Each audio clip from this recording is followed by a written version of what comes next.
Hi Pharma friends, did you know the average recruiter spends just 7 seconds looking at a resume before deciding whether you progress or not? Well, today we're here to help you stand out in those crucial 7 seconds. Our special guest is a seasoned recruitment specialist, but different to others on this channel, he works in-house and he's seen more resumes than there are cells in the human body. He's here to help us achieve one thing, and that's to help inexperienced candidates stand out even against more experienced candidates. There are 3 areas I really want you to focus in on. Number 1, what he shares around storytelling, in particular, demonstrating measurable results. Number 2, he shares the top 3 skills recruiters look for. And lastly, how to build your personal brand on LinkedIn, i.e. your digital resume. And stick around to the end if you're curious to know what degree Pharma thinks is the most superior. You're obviously an expert in the field, talent acquisition specialist, agile coach, leadership mentor, done a lot of amazing things, 20 years experience. On behalf of the guests and myself, really grateful to have you here, Manzoor. It's a pleasure. Thank you for inviting me to join your channel. You're better than the newest flu vaccine in terms of being quadrivalent because you are quadrilingual. Japanese, Hindi, Bengali, and English. Wow. How do you keep all that skill up to date? I think, well, obviously I try to communicate and network with friends and families different region, and that's how I keep on practicing.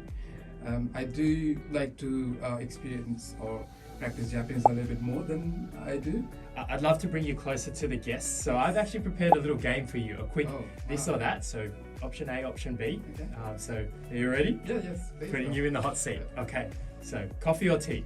Coffee. Early bird or night owl? Night owl. Sauna or ice bath? Sauna. Running or yoga? Running. Got a beautiful running track outside. Yeah, how can you ignore that? Test the waters or dive straight into the deep end? Dive straight in. Yeah, I love that. Yeah. Spontaneous. Education or experience? Experience. Effectiveness or efficiency? Effectiveness. Books or podcasts? Depends on the mood. Yeah. If that's an option. Yeah, sure. Happy to. Now this one could be slightly controversial. Indian tikka masala or Japanese omakase? Japanese omakase. Wow, okay, yeah. A quick disclaimer before we start. The views expressed in this interview are solely those of myself and our guest. They do not reflect the views or official stance of our employers. Our guests have not been compensated for their participation in the interview, and any discussion is purely for educational purposes only. What advice do you have for new entrants around how to structure their resume so that it sparkles like a disco ball? Easy answer is read the job description and refine it. But in practical, it's not possible because when you're a graduate, you're applying to 20 or 30 or 40 applications. So the best option that we suggest is keep it succinct. Don't lie on your resume. Yeah. Put something that you have done, that you've experienced. It could be related to sports, it could be related to a project.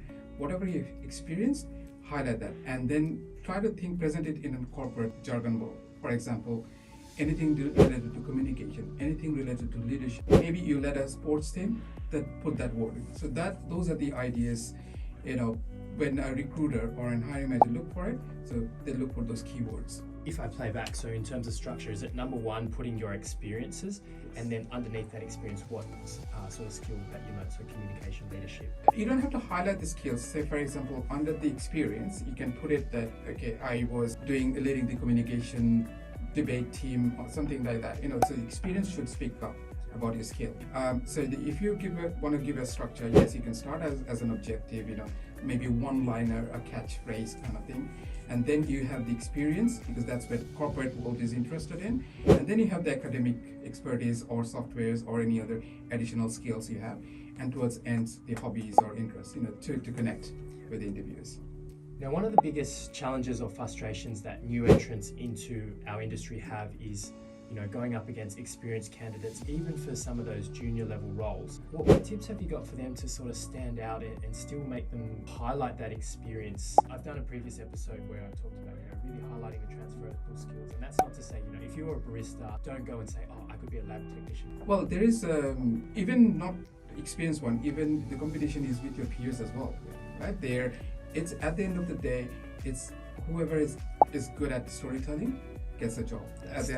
So it's about practicing and communicating what you have experienced.